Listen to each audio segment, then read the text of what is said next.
Hello అండి, నమస్తే. నేను మీ రాయపూర్ అమ్మాయి. ఈ రోజైతే అమ్మవారి యొక్క జాతర మహోత్సవంలో చాలా ముఖ్యమైన ఘట్టం అండి. అదేనండి కుంభం పూజ. ఈ యొక్క కుంభం పూజకైతే చాలా ప్రత్యేకత ఉందండి. కుంభం పూజలో అమ్మవారి ముందైతే అన్న ప్రసాదాలతో కుంభం వేయడం జరుగుతుంది. అమ్మవారి యొక్క ఆఖరి అవతారం అండి, కాళికాదేవి యొక్క అవతారం. ఆ అవతారం ముందే అయితే అమ్మవారికి కుంభం వేయడం జరుగుతుంది. కుంభం పూజ కోసం అయితే ప్రత్యేకమైన ప్రసాదాలు చేస్తారండి. ప్రసాదాలన్నీ 21 ప్రసాదాలు మొదలుగునైతే ఉంటాయి. అన్ని రకాల పిండి వంటలు అయితే చేస్తారు. ముందు రోజు రాత్రి 12 తర్వాత అయితే పేరంటాలందరూ అభ్యంగ స్నానాలు చేసి ఈ ప్రసాదాల వంటకం అయితే మొదలు పెడతారండి.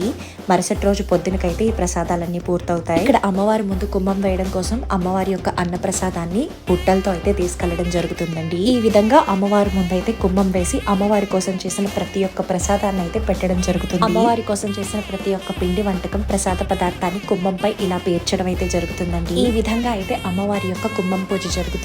జై మాతాది, జై భవానీ.